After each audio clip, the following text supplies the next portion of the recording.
Bien, tenemos esa sensación, no sé, amigos, si ustedes la comparten, de que todo está mal en el país, ¿no? Que venimos de crisis tras crisis tras crisis, un conjunto de expresidentes peruanos con problemas con la justicia, vacados, con juicios. Y esas sensaciones, creo yo, no sé si ustedes comparten esta opinión, también repercute en los ciudadanos, ¿no? Nos pone a veces de mal humor, o prendemos la televisión, los noticieros, todo es negativo. Yo quisiera, para empezar esta próxima entrevista con nuestro invitado, acercarnos un poquito a lo que significa la persona. ¿Cuánto conocemos de nosotros, de la persona? ¿Estamos preparados cuando nos enfrentamos a la sociedad, cuando somos mayoría de edad, y vamos a estudiar un instituto, una universidad, y estamos en la sociedad? ¿Cuánto nos conocemos a nosotros mismos? Hemos invitado a, antes de presentarlo, Alejandro, antes de ponerlo en pantalla, solo quiero hacer el siguiente comentario. Mi siguiente invitado es chiclayano por adopción. Yo ya me siento, yo que tengo familia chiclayana, me siento muy halagada. Chiclayano por adopción, él así se autocalifica. Vasco de nacimiento, andaluz de sangre, lleva más de 30 años en el Perú y a pesar de que no le gustaba el pescado en España, terminó gustándole el ceviche. Vamos a darle la bienvenida al doctor Manuel Alcázar. Vamos con Manuel. Bienvenido, Manuel. Lo conocemos y lo queremos mucho, le decimos Manolo Alcázar. Gracias por estar con nosotros. Bienvenido. Gracias por la invitación, es un honor. Casi 30 años, casi 30 años. Casi 30 años, casi 30 años, pero varios años comiendo ceviche, ¿no es así? Sí, y soy chiclayano de adopción y odiaba, mi mamá tenía problemas conmigo para hacerme con el pescado, pero las cocineras chiclayanas lo lograron en 5 minutos. Yo sé que no te gusta que mencionen tu currículum, parte de tu currículum, pero quienes no te conocen, yo quisiera, por favor, mencionarlo. El doctor Manuel Alcázar es doctor en Gobierno y Cultura de las Organizaciones por la Universidad de Navarra de España, es máster en Economía y Dirección de Empresas por el IS Business School, también de España, máster en Investigación en Ciencias Humanas, Sociales y Jurídicas por Universitat Internacional de Cataluña. Manuel es autor con más de 40.000 copias vendidas de sus libros a nivel internacional, con prestigiosas editoriales como Planeta, Ariel, Person. Bueno, sigue el currículum. Por eso que para mí es un honor. Es un honor tenerte. En la televisión el tiempo es oro. Entonces, muy bien. Pero vamos a tener todo este bloque final contigo, Manuel. Te he escuchado varias veces. Yo recuerdo hace varios años, cuando te escuché por primera vez, y me quedé así, ¿no? Como siempre digo, eclipsada por la capacidad que tienes de llegar a tus alumnos y por hacernos entender desde una visión antropológica qué somos como seres humanos, ¿no? ¿Cuánto nos conocemos? Si es que acaso nos estamos conociendo bien o siempre actuamos o solo actuamos diariamente, ¿no? En esta vida, ser padre, ser madre, los hijos, el trabajo, pero ¿cuánto nos dedicamos a conocer a la persona? Entonces yo me atrevo a hacerte la siguiente pregunta, Manolo, porque estoy escuchando también anoche alguna de tus intervenciones. Qué maravilla de YouTube poder tenerte y poder escucharte.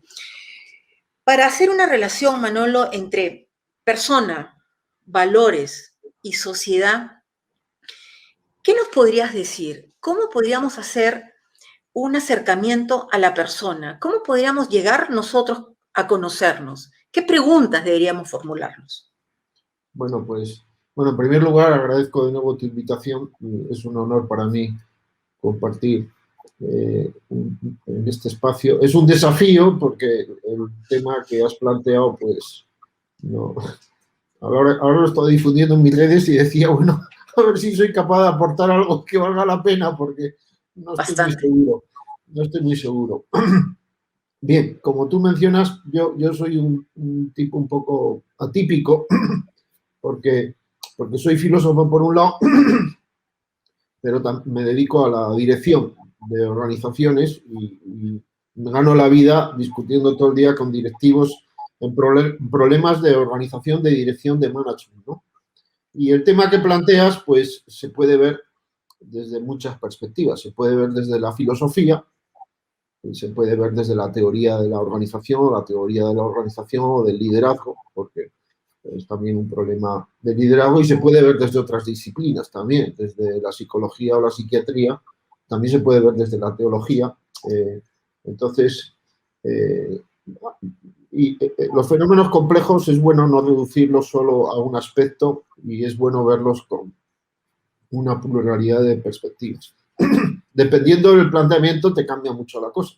Claro, dices, ¿cómo me conozco a mí mismo? Pues este es el gran problema o el gran reto que el oráculo de Delfos recogía a Sócrates varios siglos antes de Jesucristo, que decía, no se teisum, ¿no? Conócete a ti mismo, ¿no? Y esto nos lo dirige a todos, y especialmente a los que se creen muy sabios. Y saben muchas cosas, pero desconocen lo importante, ¿no? Lo que le pasaba al Fausto de Goethe, ¿no? Que gris es la ciencia y verde el árbol de la vida. O sea, está desconectado el conocimiento, su erudición, su ciencia, su filosofía, su historia, de su vida, ¿no? Entonces le resultaba todo eso gris. Efectivamente, a veces el conocimiento, por desgracia, está desconectado de la vida. Y los temas importantes para la vida a veces no te los enseñan ni en la universidad ni en los libros. O no es usual, porque esto no son temáticas usuales, ¿no? Yo, en mi canal de YouTube, que has mencionado, que tengo un canal de YouTube, hay una conferencia que puse hace un tiempo donde hablo sobre qué es una persona. Y ya dejé de hablar de ese tema, porque cuando tengo que hablar de ese tema digo, vean la conferencia para que voy a hacer. Entonces, pero es un tema que es un ser humano que no se suele tratar en ningún lado. El otro día hablaba con un profesor de una escuela de negocios de México y de Colombia, estuve en Bogotá la semana pasada, y decía, bueno, vamos a ver, en los planes de estudio de su país, a nivel de primaria, secundaria, bachillerato, si lo hay, universidad, posgrado, ¿alguna vez ustedes han visto que haya una sesión, una clase cuyo tema sea ¿qué es un ser humano? ¿Cómo funciona un ser humano? No lo hay, pero ¿cómo es posible? Si estudiamos qué es una ameba, qué es la regla de tres, qué es el sujeto verbo predicado, por cierto, cosas muy importantes que hay que asegurarnos que la gente aprenda, pero no nos estudiamos a nosotros mismos, ¿no? Por otro lado, es muy asequible y es un reto, el conócete a ti mismo. Y no nos terminamos de conocer. Hay una cuestión fundamental que es que yo soy más que lo que yo conozco de mí. Eso es una tesis que creo que se puede esculpir en mármol. Entonces, no me puedo reducir a mí mismo a la idea que tengo de mí mismo. Una persona vale mucho más que lo que ella cree que vale. Incluso los soberbios o arrogantes o que se pavonean, no voy a hacer chiste malo para no herir. Los vascos nos creemos que estamos por encima de los demás, ¿no? Pero somos los únicos que tenemos la catedral del fútbol. No la tienen ni el Real Madrid, ni el Barcelona, ni Alianza, ni el Boca Juniors. El San Mamés es la catedral. Entonces, bien, nos conocemos. Hay que tener en cuenta de que valemos más de lo que nos creemos. Y no somos lo que creemos conocer de nosotros mismos. Entonces, hay cuidado, cautela. Entonces, uno nunca acaba de conocerse. Y siempre podemos dar más la relación entre persona y sociedad. Pues, bueno, esto da para 1000 horas, pero un ser humano, una persona es totalmente irrepetible y se añade, es lo único novedoso que aparece en el universo. La aparición de un bebé, una bebita, de un embrión o un cigoto. No hay nada nuevo en el universo. Como decía Chesterton, todo lo que es nuevo o es tradición o es engaño, porque originalidad es copia, sí. Es copia, sí. Es decir, inventar algo nuevo, que venga diciendo, no, esto no lo ha dicho nadie. Bueno, espérate un poquito, no te precipites. Bueno, efectivamente hay algunos avances y descubrimientos, pero que son avances incrementales que se apoyan, como decía en el medievo, alguien, Bernardo de Claraval, creo que era, no estoy seguro, que decía, somos enanos subidos a hombros de gigantes. Luego esta frase se la a Newton y a otros. Estamos para contribuir. Entonces, permíteme hacer una pregunta. Efectivamente, mucho y me No, desvío. no, maravilloso. Al contrario, discúlpeme por intervenir solo como para orientar lo siguiente, dado el tiempo, ¿no? Pero con la promesa de que te vamos a invitar permanentemente. ¿Ah? Manolo, por favor. Efectivamente, tú eres profesor, eres docente en el PAD, que es la Escuela de Alta Dirección de la Universidad de Piura, y tienes ahí charlas, clases maravillosas sobre este tema, que es tan denso, efectivamente. Pero cuando tú dices, somos más de lo que creemos ser de nosotros mismos, y eso vale también, por supuesto, para la otra persona. Es decir, yo no, esa otra persona es más de la idea que yo tengo de ella, no la puedo reducir a que es una bailarina, de que es un médico, lo explicabas muy bien en tus clases. Oriéntanos un poquito más al respecto. Bueno, que de la misma manera que no me puedo reducir a mí, a la idea que tengo de mí mismo, pues mucho menos a los demás. Porque de los demás conozco aspectos, circunstancias, etcétera, comportamientos, algunos buenos, algunos malos, algunos que yo creo que me hacen daño, otros creo que me benefician. Que de algunos me tengo que defender porque suponen una amenaza para mí, o tengo que hacerles un pare porque o otros los tengo que premiar, etcétera. La relación con los demás admite muchos matices. A veces tengo que juzgar el comportamiento de los demás. Pues si soy un juez, o si soy un profesor, o si soy un guardia de tráfico, o si soy un papá, pues tengo que decir a veces a una persona, esto que has hecho está mal o está bien. Tengo que premiar o tengo que castigar. Tengo un libro sobre cómo mandar bien y sobre cómo usar el poder. El poder es un instrumento de dirección importante que hay que saber usarlo. Es como el bisturí. Si se te va la mano, haces un destrozo. Entonces, pero si lo usas bien, pues puedes salvar vidas. Salvar vidas y sociedades. Pero bueno, este es un tema... Porque el tema de la corrupción se puede ver desde el punto de vista de como problema directivo y es un problema de management. Simple, tan simple y llanamente como eso. Le compete a quien le compete, normalmente a las instancias superiores de una organización donde hay fenómenos de corrupción, abordarlos. Y es un problema de dirección, o sea, y es un vulgar problema de dirección.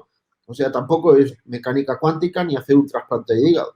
Hacer un trasplante de hígado sí que es complicado. Por eso los que lo hacen tienen que estudiar muchos años, etcétera. Y no cualquiera puede hacer un trasplante de hígado. Pero saber lo que hay que hacer para resolver un problema de corrupción es, desde el punto de vista conceptual de dirección de management, sencillo. Eso si quieres otro día lo vemos. Lo cual no quiere decir que sea fácil de llevar a cabo.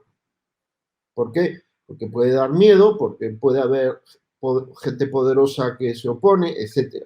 Pero la lógica es muy sencilla. Y Entonces, eso, no va más. Es un tema trivial. Por lo menos yo me atrevo a decir una, pero otro día. Pero no se ve el tema. Las consecuencias de la corrupción también las sabemos todos, pues pobreza, daño, amargura, sufrimiento, estrés, etcétera. A mí, por ejemplo, bueno, si me permites un ejemplo tonto, llevo casi 30 años pasando por el puente de Huachipa, ¿no?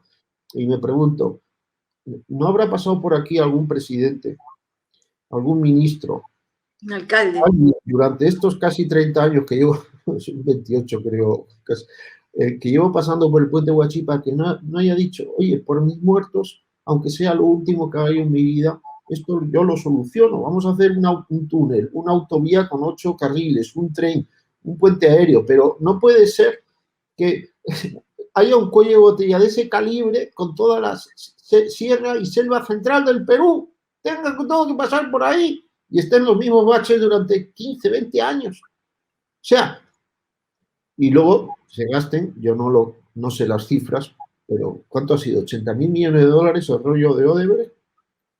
$80.000 millones. $80.000 millones. $80.000 millones.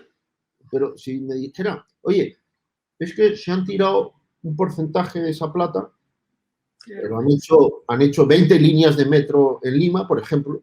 Hay gente que tarda 2, 3, 4 horas al día ir al trabajo. Bueno, ahora con la pandemia gastar dinero, tiempo que no tienen, dormir poco, estar menos con sus hijos, llegar cansados, no podrían ir a su trabajo gastando plata, no podrían ir a su trabajo pagando un sol en 20 minutos sentados con aire acondicionado. Y ese dinero no se podría haber invertido. Entonces, ¿a dónde voy? Y esa es otra perspectiva desde la cual se puede ver este asunto, que es la pregunta central que no se está planteando, o quizás sí yo no me he enterado, que es la siguiente. Primero, una consideración. A mí no me gustaría tener sobre mi conciencia esas cifras millonarias en un país que además es pobre, porque no somos los suizos ni los de Luxemburgo, que está mal robarle a los suizos o a los millonarios, pero es que es dinero que le estás quitando a personas como este país, que hay mucha gente que lo pasa muy mal. O sea, tú si dices, mira, voy a hacer una línea de metro que le arregla, en lugar de 4 horas, esta persona va a tardar 20 minutos. En lugar de gastarse 10 soles, te va a gastar un sol. Y además, en lugar de ir apretado y estresado, va a ir sentado cómodamente en un ambiente con aire acondicionado. Y yo bueno, me he tirado un 10%. Bueno, tan mal. Pero pero voy a la cuestión central, y no quiero irme hoy sin decirme, si me permites, la cuestión central, y que no se pone sobre la mesa de manera explícita, es, porque claro, se puede decir, si tú eres cuadruto, te va a venir la policía o el Poder Judicial, etcétera, y uno dice, bueno, primero no me van a ver, porque ya lo voy a tratar de hacer sin que se entere nadie. Segundo, si me ven, voy a tratar de que la policía no me agarre, porque ya me he puesto de acuerdo con la policía. Tercero, si la policía me agarra, me voy a poner de acuerdo con el juez para que no se tal, no se va. Esto está tratado explícitamente en un libro que tiene ya más de 20 siglos, que es el Gorgias de Platón.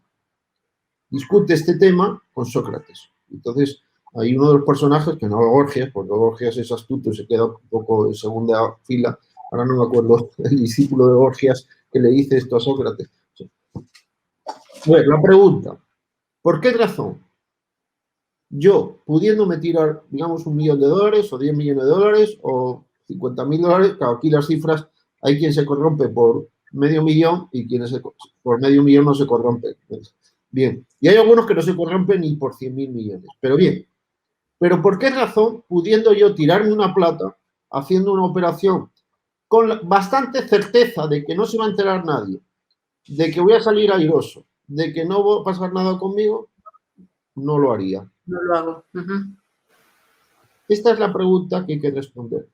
Pero para responderla primero hay que plantearla, porque hay gente que no roba porque, primero, pues son tontos y no ven la oportunidad, o porque la ven pero no se atreven, son cobardes, o porque creen que no sé qué, pero pudiendo salir airoso, ¿por qué no voy a hacerlo? A esto hay que dar respuesta. Y esto debería ser tratado explícitamente desde secundaria. Textos como el Gorgias de Sócrates, de Platón, perdón, quizá aligerado, porque a veces es un poco abstruso ese libro, Antígona de Sófocles. Es decir, hay que tratar en los programas educativos a todo nivel, también a nivel de posgrado, los temas nucleares que se están eludiendo. Y uno de ellos es este. ¿Por qué razón no me voy yo a corromper pudiendo corromperme si además ahí es el tópico típico? Si no lo hago yo, lo van a hacer otros. Manolo, pero, a ver, uno podría decir, es un tema de formación, es un tema de valores.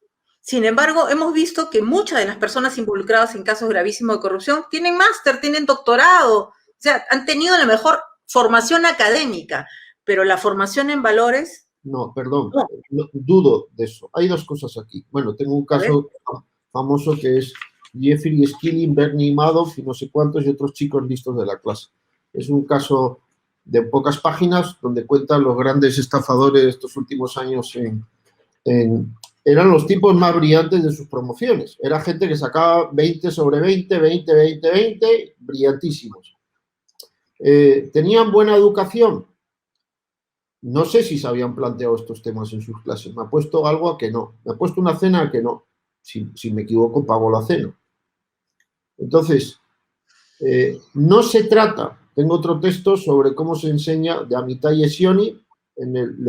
Búscanlo en internet. Amitai Esioni, su autobiografía, El guardián de su hermano.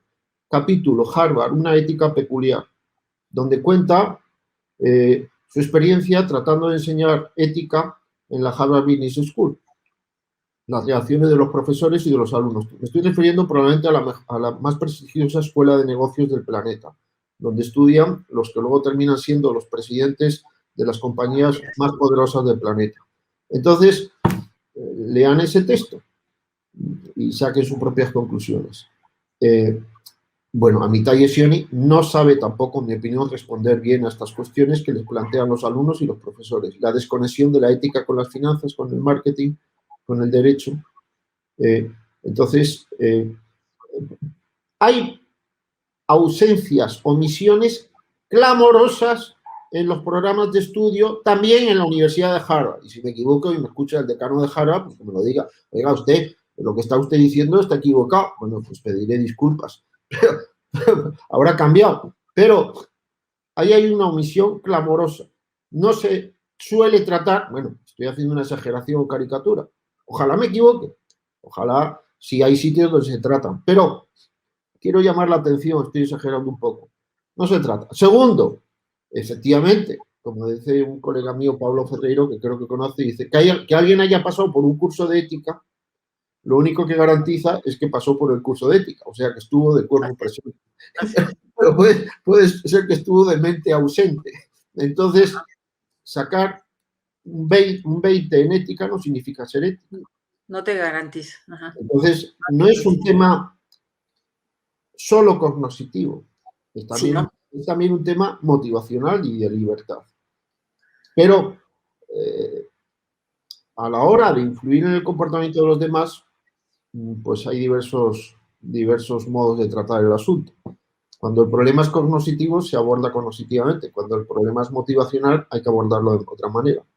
Cuando el tema es de recursos, el tratamiento es distinto. Como el médico, no es lo mismo un problema del sistema nervioso que muscular, que de las arterias. Entonces, pero eso es un tema ya de dirección. ¿Qué hacemos con fenómenos de corrupción? Pues lo que hay que hacer es diagnosticar y el tratamiento es distinto. Pero a nivel personal hay que decirle al corrupto, este es otro mensaje que quería decir hoy. Para cerrar, sí, exactamente.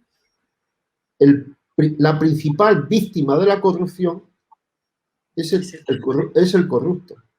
Uh-huh. Y la peor víctima de la corrupción es el corrupto. Y esto, el corrupto tal vez no es consciente. Entonces hay que decir. Del gran daño que está haciendo. Ajá, efectivamente. Es una enfermedad silenciosa, como la diabetes. Yo tengo diabetes. Es una enfermedad que no te das cuenta que la tienes. Y tomar conciencia es muy importante, porque entonces se puede tratar. Pero el corrupto cree que le va... El corrupto piensa que le va a ir bien. Luego resulta que muchas veces termina en la cárcel o termina en arresto domiciliario o termina como termina. Pero es que eso es lo mejor que le puede suceder. Porque lo peor que le puede suceder al corrupto es salir airoso. Porque se le está deteriorando el nivel de glucosa bestia y va a pagar las consecuencias internamente. Bien. Creo que ya he dicho lo que quería decir esta mañana, por lo menos enunciado. Perfectamente. ¿Ah? Y lo peor que me puede pasar a mí es que tengamos que cortar el programa y despedirte, Manolo. Ha sido realmente, repito, ha sido un honor tenerte en el programa. Yo quisiera que en las próximas ediciones te des un tiempito también para seguir ahondando en estos temas que estás tocando y que sí, son densos. Lo tocas en tus clases en el PAD, son densos, pero que tienes una de poder en una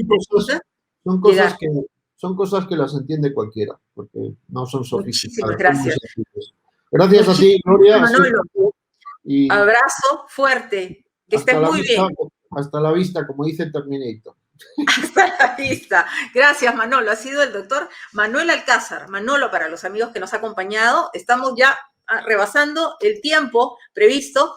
Los esperamos mañana a partir del mediodía. Vamos a tener una invitada internacional. No se pierdan el programa. Acompáñenos. Gracias.